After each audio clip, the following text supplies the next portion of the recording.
fall asleep now. You've had lunch and you're exhausted, your brain is filled. But I know you won't fall asleep for this next one.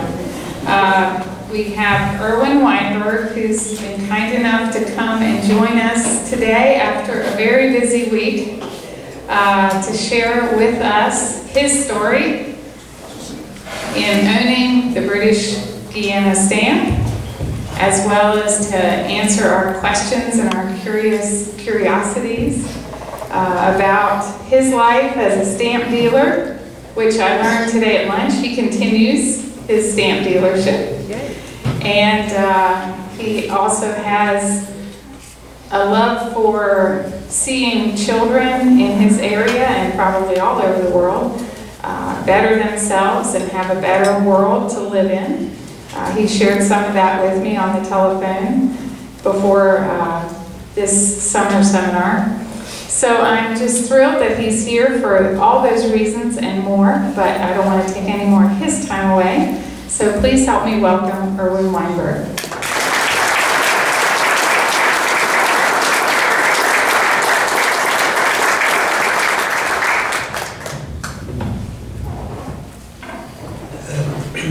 Thank you very much. I'm very, very pleased to be here.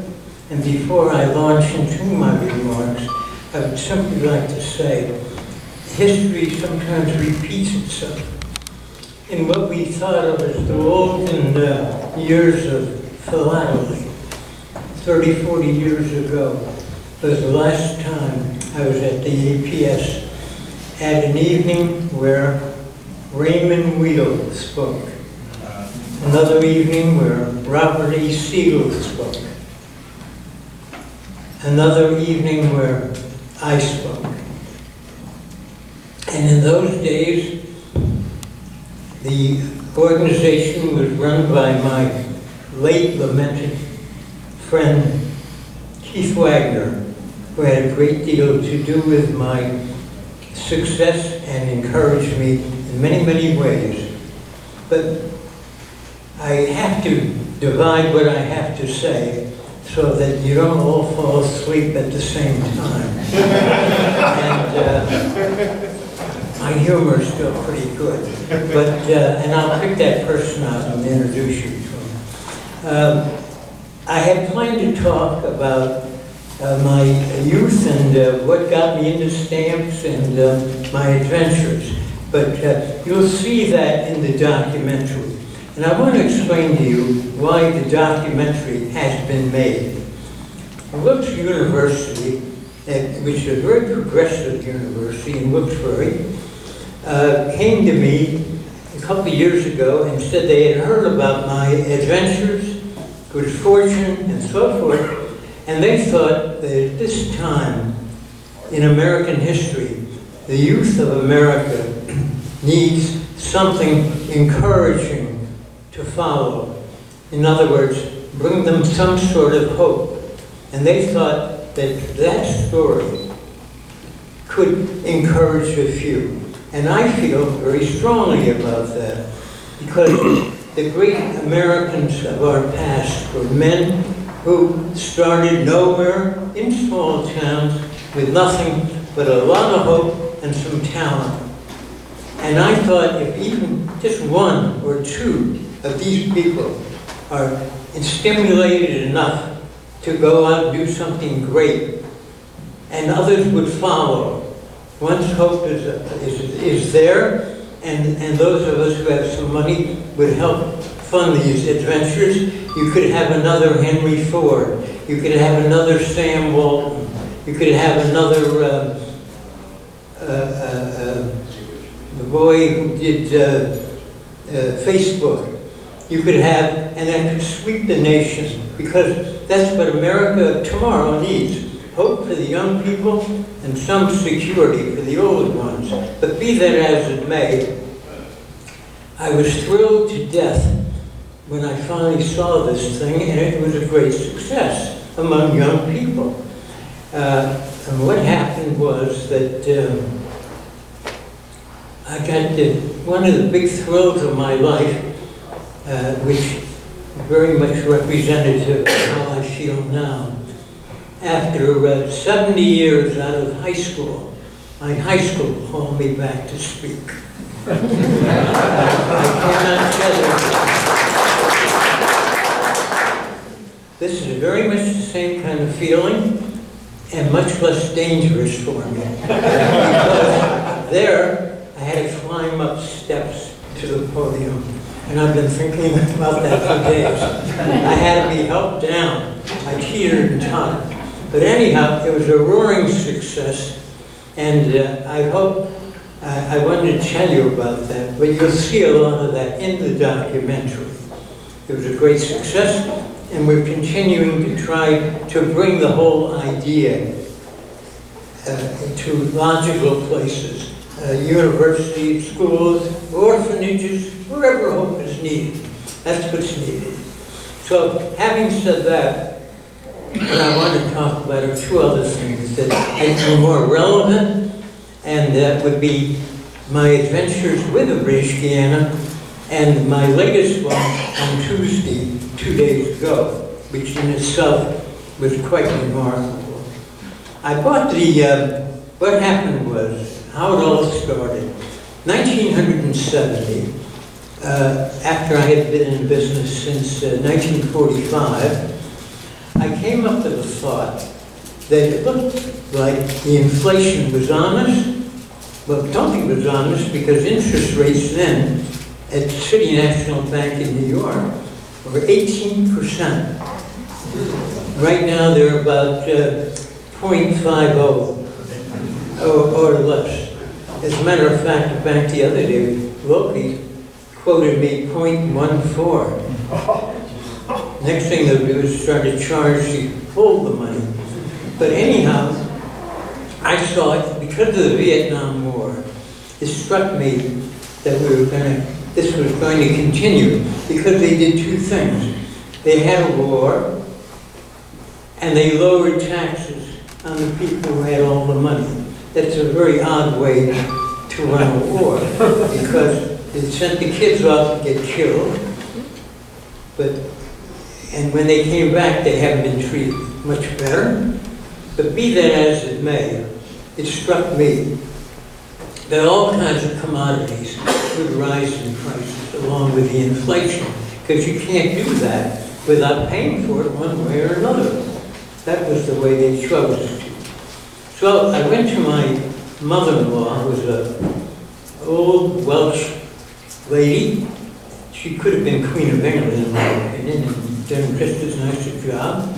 And I told her my story, and I said, I'm a little concerned about this. She said, Irwin, if what you're worrying about is the war ending, I said, that's what I'm worried about. If it ends, there's not going to be any inflation. She said, if that's what's bothering you, forget it. This war will never end. Okay, so we got some friends together. And none of them were stamp collectors, but they're all prominent people who friends of mine knew, and I had some friends. It's a small town. And I gave them my talk, and I told them that I thought this would be a good time to buy gold and other commodities. And I think that rare stamps qualify as a commodity. And not one of them was a stamp collector. There were a dozen people there. 8 of them immediately said yes. I became the general partner, and I made as large an investment as anyone. And away we went. And I started by airmail inverts and other great U.S. and European stamps. And it was looking very well. Then one night, about 1969, I think it was, the phone rang at my house. Somebody said they were a reporter for the local newspaper, and the news had come over on the wires that this very rare stamp from British somewhere or other. I don't want to use the word he used. I will use it. It was from British Guinea. So I said, well, he said, are you thinking of buying it? I said, well, not just right now, but I'm sure I'll be interested. So I got off the phone, I thought to myself, what was he talking about? What rare stamp? But then it came to me. I had seen this thing once before. In 1939, I was 12 years old. My parents took me to New York, where we stayed with some relatives in Newark, and we went out with them one day to the New York World's Fair, with the Trilon and the Paris Fair, 1939. I can see it just like yesterday, or like today. We went into the, among other things, we went into the world of tomorrow here and there, and we went into the British Pavilion, and there, in the center of the room, was a glass case with the British Guiana stamp. Well, I didn't have a clue. Of course, I took a look at it, and I thought, that's nice. And that was the end of that. I never gave it another thought again until the night the guy called me on the phone about it. So I got my partners together, and I said, I want to warn you about this thing. One, it's going to be an extremely large proportion of our capital. Number two, I don't know where the market is. I don't know what it's going to cost. And it's one thing to buy something like that. It's another thing to get a home for it with a profit.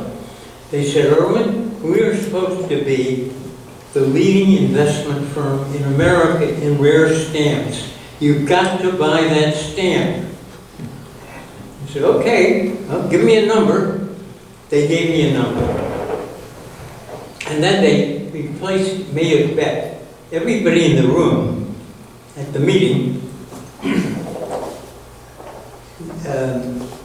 came up with an idea if whoever was the closest as to what we paid for it would win a free trip to British Guiana.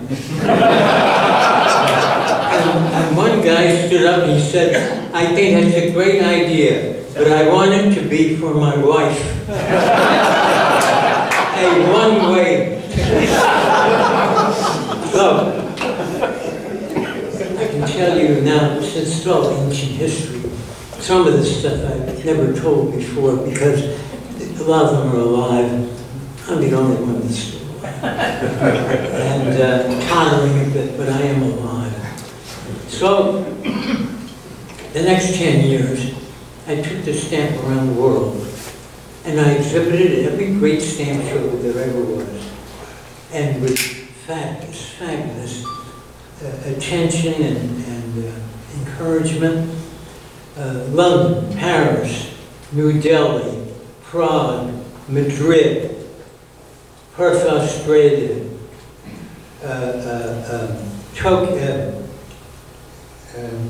Tokyo, and of course Philadelphia. So it was a different world then. I sometimes think about it. If I had it right now, could I go out and do all this stuff again? Would they stand in line like they did in Prague in the pouring rain, thousands of people to come in and see it? Would they buy a ticket in Tokyo to go in and see it? Well, they did then. Would they do it now? I'm not so sure of that. It was a different world. It's a far different world today. Far different. They might be there, but they might throw apples and eggs at me and God knows what. But in those days, these countries did not have the sophistication we had. When the Mona Lisa was shown in Tokyo, well, it was the talk of the world. I didn't want to go to Tokyo with it because it was a big trip and it didn't make any sense to me. And they finally got me to do it and said one thing. They promised me that it would be shown with every bit of sophistication and promotion as was the Mona Lisa, who had been brought to Tokyo for 30 days on loan from the Louvre. Well, that was good enough for me. So off we went. And I did get to see myself on television speaking in English. with Japanese subtitles. So, having done all of that, came 1980. And my partners thought, and I agreed, the inflation looked like it was coming to an end, and things were calming down, and this might be a good time to sell. Well, in 1980, and we all agreed, one guy wanted to keep it forever, and he wasn't even a stamp collector. I wish they'd listened to him. So, I said it has to be sold at the same place that we bought it, Robert A. Siegel, and there was going to be no reserve on it, and each partner had to agree that no matter how little or how much, they would not bid on it, because it was privileged information and nobody would know anything more than that about it. Well, we had one partner wanting to do that. He and his family figured if it was very cheap, they'd buy it. But that's just what I did not want to happen.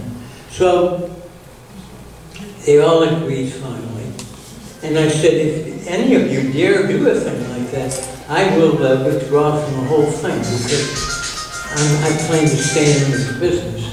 So anyhow, that night, the night before the auction, I go to, I'm in New York, and I'm holed up at the Waldorf, and I made up my mind the next day I'd stay in the room so I wouldn't give out any information talking to people.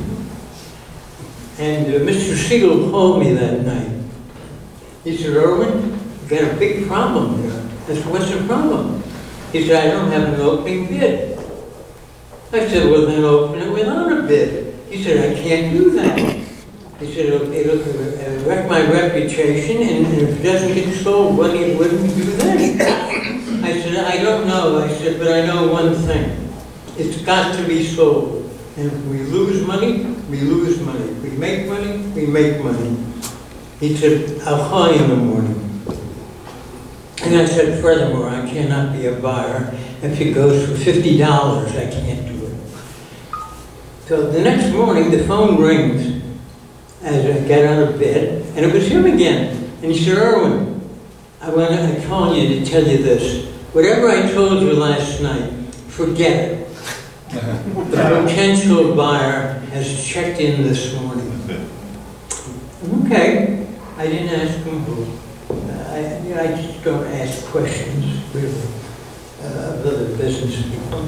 So we go to the auction, and I remember my wife, 2 of my children, including my daughter who's here now, and me sat down at the same place, grand ballroom of the Waldorf Astoria Hotel. And before the auction, one member of the press came over, and I remember just one thing he said. He spoke to my children, and he said, is your dad always this cool? I like that. I like that, because I'm not born cool. I'm not cool at this moment either. But anyhow, the stamp opens up. I was going to have some people over to our suite after the auction, you know. So the stamp opens up at $100,000. And there's bidding in the room. And all of a sudden, the stamp is now hits $500,000. And I said to my son, go to the telephone and tell the hotel I want to double the order of champagne for the party afterwards. It winds up being sold at $850,000 plus the tip, $935,000. And then, just to go back a minute, I have a great theory. One, I was very, very lucky all my life. I could have been born clever. I wasn't. I was born lucky. I like it better. It's a no-brainer. Get out of bed in the morning and do whatever you feel like doing, and no matter how silly it is, it'll work. So the salesman, then he announced this: the new purchaser of this stamp has requested that we protect his privacy, and for that reason, he will remain anonymous. Well, the press had to have somebody to talk about luck. There I was again. The night I bought it, the next morning, made page 1 of the New York Times, with me holding my finger up like that, buying it. The next morning, after it was sold, I pictured it again on the front page of the New York Times with this story that it was sold. But they had no owner. The only person they had was me. Talk about being lucky. So then time went by, and I didn't know who it was after a while, because he said to me this. He said, "Irwin, years ago, you won't remember this, but I was at an auction at Seagulls, and you were in the room, and you were bidding on different stamps." And he said, "I was bidding also. And all of a sudden, I noticed you turned and looked, and you dropped your hand down and stopped running me up." I said, "Well, I didn't have any idea who you were, but I don't go around hurting people like that." So that was my decision. He said, "I've never forgotten that, and I want to tell you this right now. When the day, I believe this stamp should only be owned by somebody of significance and reputation and all the good things." He said, really, he did say this. He said, "I think I'm one of these people, and I think you're the other one. So when and if the day comes that I decide I want to sell the stamp, you are going to have first choice at buying it from me at exactly what I paid for it." Imagine that one. I should have had that written down in the book. So thank you very much. And we became pretty good friends. And at one time in that period, well, I attended his marriage. I attended his mother's funeral. But around that time, he called me one day and he said, "Irwin, I want you to do me a favor." He said, "Years ago, I was in Perth, Australia, where they have a lot of stamp clubs. If anybody's ever been to Perth, they'll understand what a great place it is. It's one of the greatest places I've ever been, really." He said, "I promised them that when they had a big show, it's at the other end of Australia, you know, the far end, I would bring the British Guiana out to be displayed. Well, I can't do it. Would you and your wife do it for me?" And naturally, he said, you pay the expenses. Well, next thing I know, I'm thinking about going. And at the last minute, after I agreed, I read in the newspaper where that same weekend, the America's Cup race is being run. And I had never been to an America's Cup race. Why would I? Somebody said watching one of those is like watching paint dry. And so what happened, I mentioned to a friend of mine locally, and he said, "You know what? The local news," he worked for the newspaper, he said, "the paper might be interested in your sending back an article about it, because you'll be there." I said, "Do you think so?" He said, "Yeah." He said, "Call Paul Goliath," his name was. I called him. He thought it was a great idea.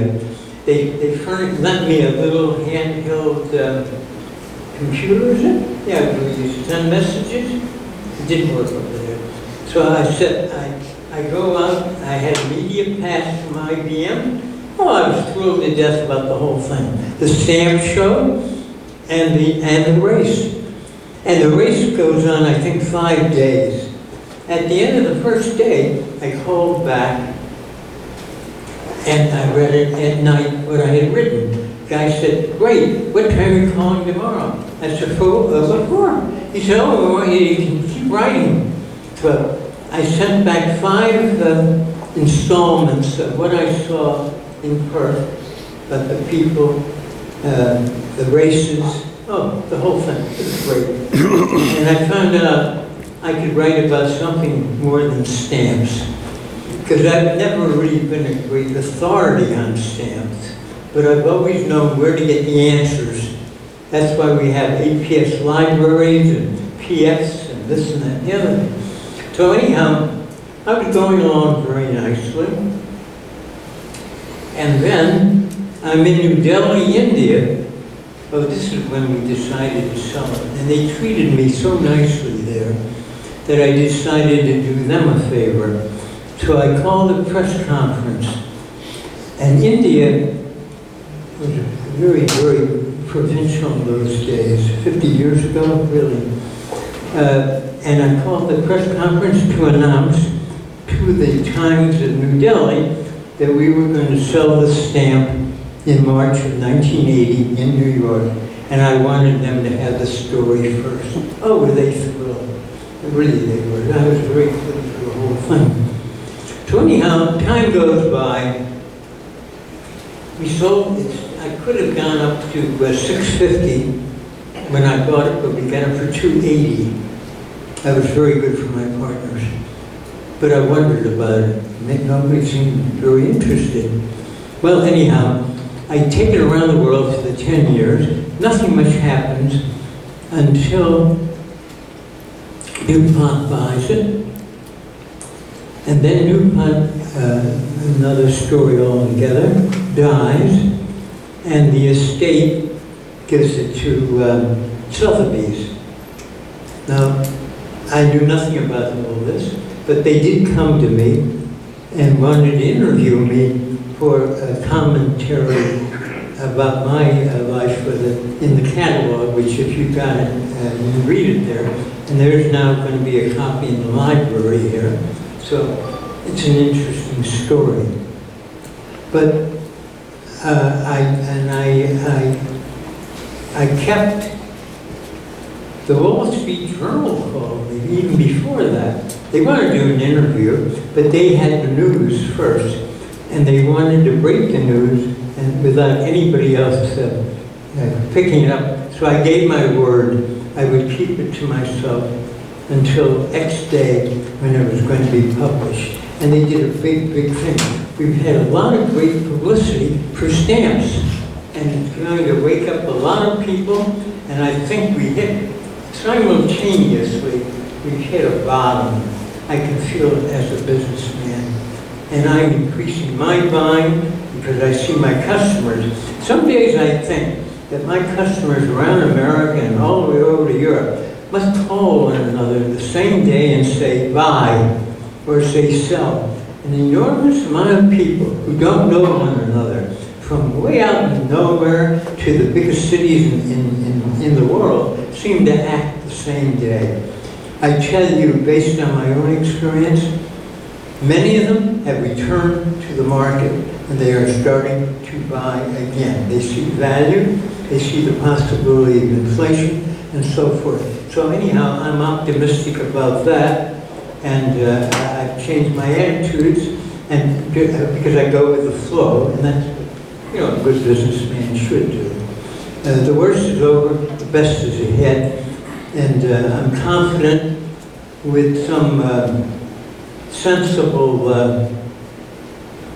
effort, we can bring young people into this hobby. And why? It's not only entertaining, it's very educational. Now, I barely got out of high school. I was not interested. All I wanted to do was go to New York and make my fortune. And I did when I was 16 years old. I barely graduated. I took my big Underwood typewriter, which was a little smaller than this one, on the bus to New York. I found a room and started on my career. I had hope, and that's what's lacking now. And we're hoping that young people will get hope. And well, I've seen a film like this. And what did it do for me? I'll tell you what it did. Besides making money and raising a family on it, this is what it did for me. I picked up enough information from every stamp that went through my hands about every industry, every profession, every war, every peace movement, every inventor, scientist, so on and so forth. Just enough information that if anybody in this room or anywhere else approaches me, and I don't know anything about their career or subject or whatever they want to talk about, I can join that conversation for a good 5 minutes and then duck out. You see, that's education. And I think we could sell that to the young people of America who desperately need encouragement and hope. And there's some winners among them, but they're not getting encouragement. But things like this could do it, and philately has a place in it. And other than that, you've heard my story, and the rest of it, I hope you can stay awake to watch it.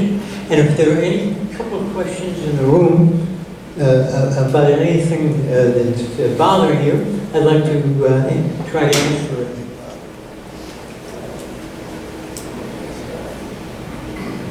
Irwin, I wonder if you'd talk to us about what it was like on Tuesday night. Oh, I didn't do that, did I? Well, there you go. That was the topic. That was the topic I intended. We got to Sotheby's invited me down there. They gave me a bunch of catalogs which I distributed to friends and relatives, and one here. And we hired a driver, take us down in the morning to be there. No, take us down in the afternoon. That's right. It was a cocktail party at 6 o'clock, a auction at 7. So we get there around 5:30, and there are friends of mine, stamp dealers, stamp collectors, big names, world-famous dealer auction houses. I just mentioned a few names. The owner of Robert A. Siegel was there. My friend Sam Malman was there. Big-time representative of one of the big Swiss auction houses was there. People from London, Bear from France was there, and a lot of other people. It was great. And some who were just there to see something they had never seen before.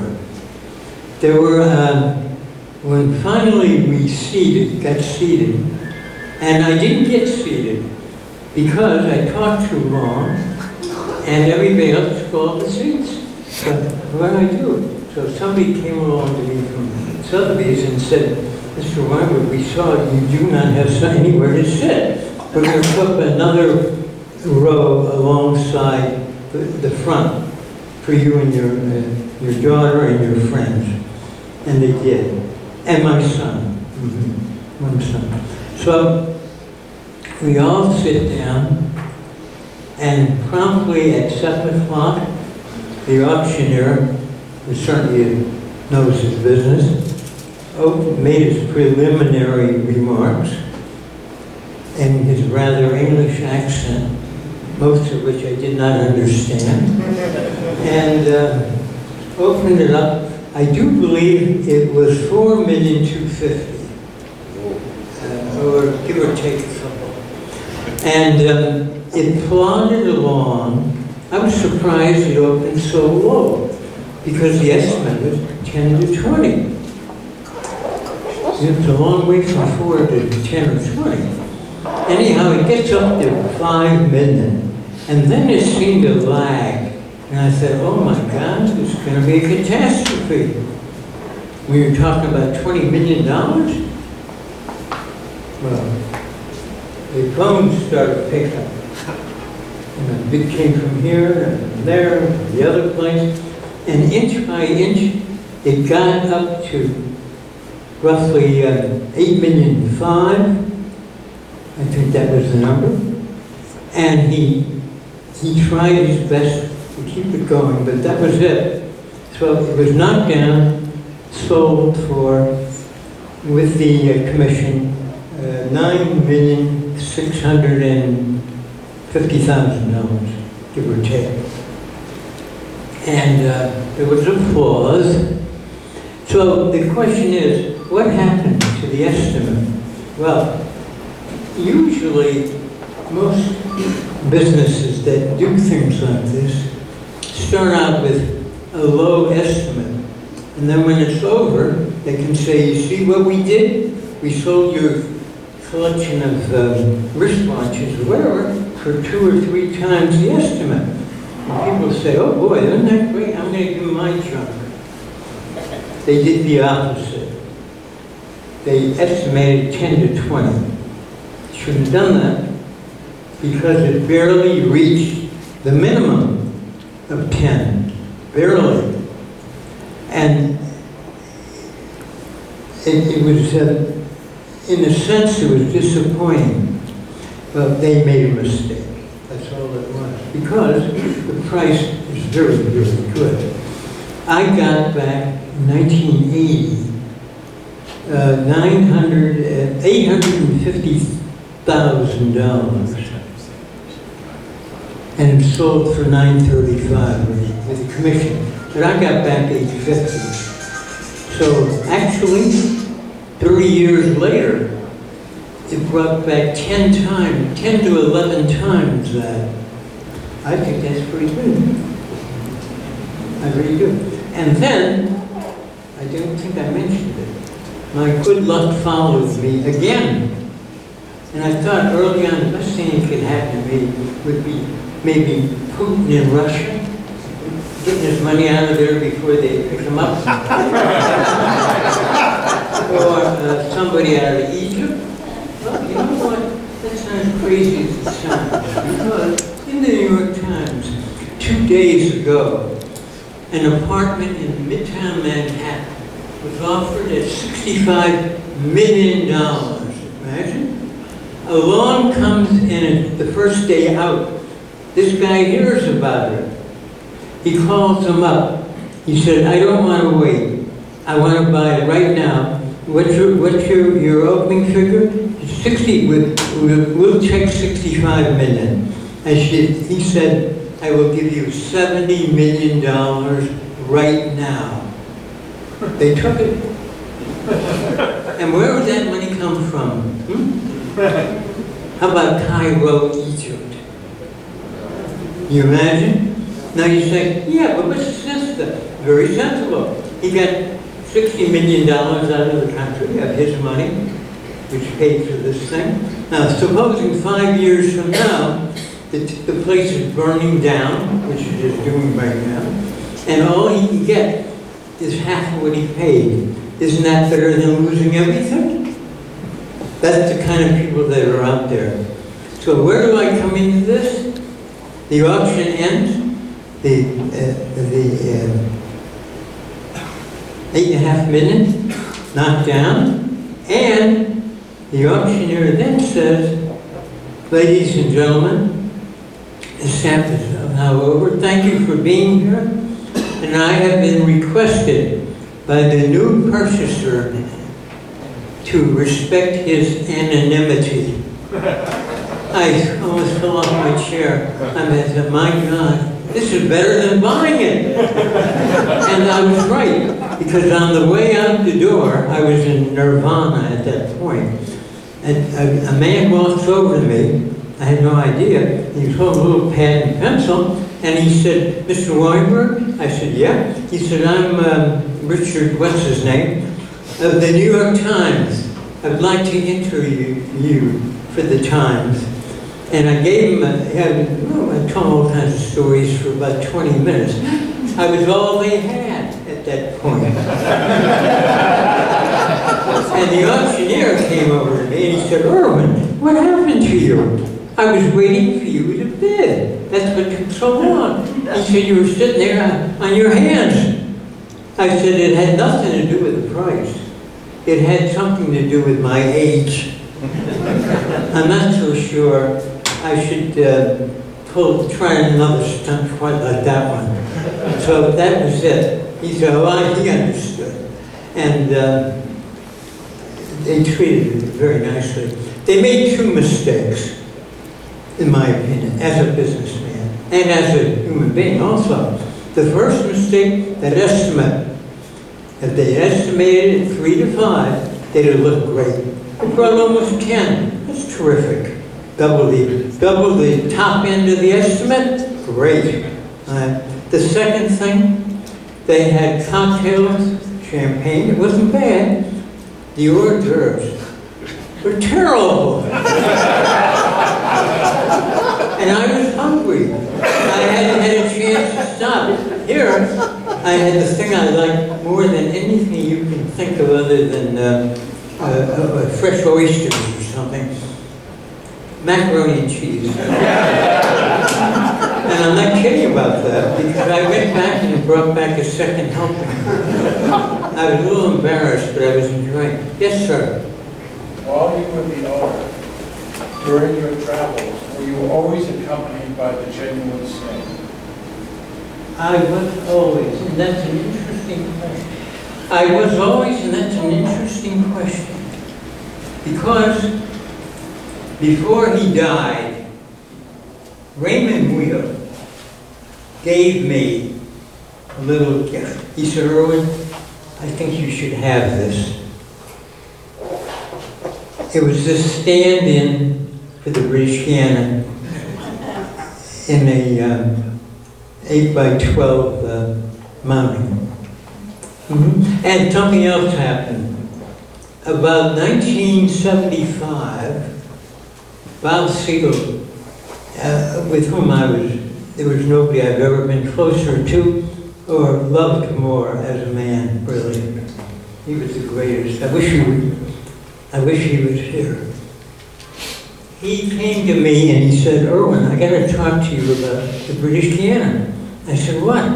He said, Harry, what's his name, came in and he said he saw it on display at the, in Philadelphia. And he was shocked at how dull it looked. I said, he was? He said, yeah. He said it looked like it had been eaten up by little mice, you know, or whatever you choose on paper. And he said, I said, well, what can I do? He said, I don't know, but you got to do something. Because this is very, very bad. So I finally figured it out. He had not seen the genuine stamp. And he thought it was falling apart. It was not falling apart. It had been that way for many, many years. What did I do? I don't do things like that. And it was owned at that time by, what's his name, down in Florida, who used Kenny, who was the representative of the Liberian government, among other things. You ever know how many stamps Liberia has issued? For about 100 people that can read and write over the years? But 5,000 different stamps. Well, that Finbar Kenny was his name, yeah. And he was asked or hired by Frederick Small, who was formerly the president of American Celanese Corporation, to exhibit the stamp, or what looked like the stamp. And that's the truth. Anybody else? Yes? When you were not exhibiting the stamp, and you Pardon me? when you owned the stamp and you weren't exhibiting it, what did you do with it? Well, I'll tell you what I did with it. I kept it in a bank, First National City Bank, New York, somewhere up on Fifth Avenue, and it took me and a representative of my bank to sign me in, get it out. And then it was insured by Lloyd's of London. I took it on the trip and brought it back. I got to tell you about my first trip, because I had never done anything like this before, really. Probably never will again. But I had a lot of imagination. First of all, I was 50 years younger. So here's what happened. I had a couple ideas. For the first trip to Zurich, I called Swiss Air, and I told them that I was going to grant them permission to carry the world's most valuable single object for weight and size on Swiss Air. And they could use that to promote. And they jumped at it. They sent a representative to Wilkes-Barre and told me we would have 3 seats on the plane, and the row in front of me would be empty, and the row behind me would be empty, and that's how I would get to Zurich, and back again, at their expense. Okay, my partners like that one. Then the second thing I did was I called a armored car company in New York. I gave them the same story. They were delighted. And I said, you'll be seen on television, because I made a deal with WNEW Channel 5 in New York to cover my going into the bank and coming out with a stamp and getting in the back of the armored car. So everybody's happy. Big promotion for all these people. So we do it exactly that way. And when I get in the car, the armored car in the back, in the car following us, a driver with my wife and one of my children. I forget which one now. Right now. And we get in the car and off we go. And all of a sudden, I'm thinking to myself, where are we? The driver turned to me and he said, I took the wrong turn. And he had to get off the expressway or wherever we were, turn the thing around, and get to the Kennedy Airport.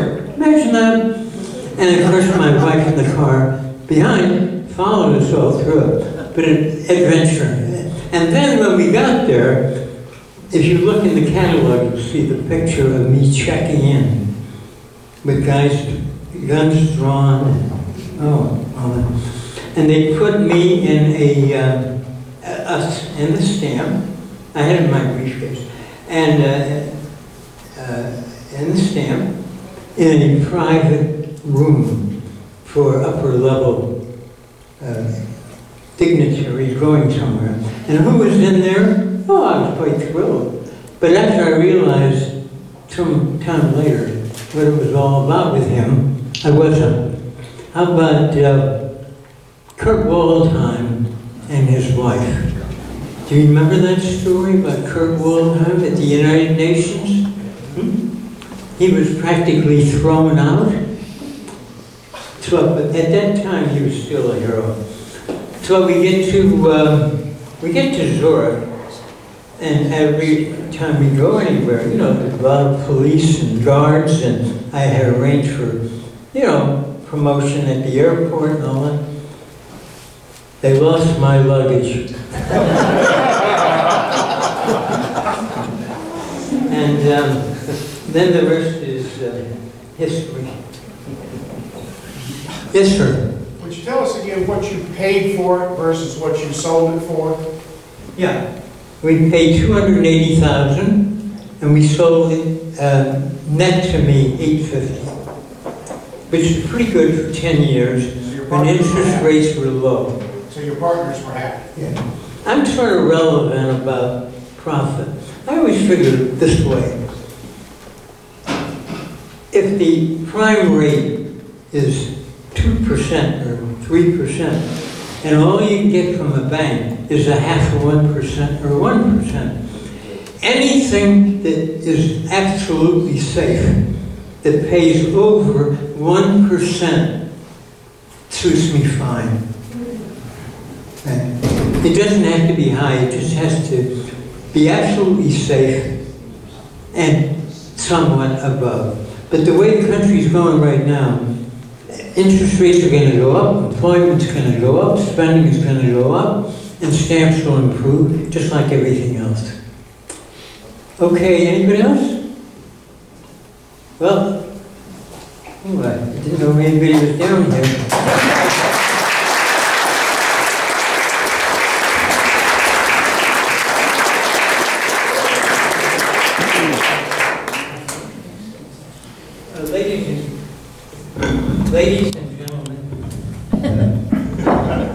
Ladies and gentlemen, the young lady here was responsible for just about everything and keeping me on the right track. I gave her a thought and she's gone out and reproduced it just like the originals, which I ran out of. What it is a collectible showing the British Guiana stamp, okay? The oldest, the most valuable stamp in the world from the holdings of Irwin Weinberg. And the inscription says, Damus Petimus Civicissum, Latin for, we give and seek in return. I like that thought. If there's anyone who would like one, we'll put them out here on the table and you can help yourself. One each. Thank you so much, Irwin.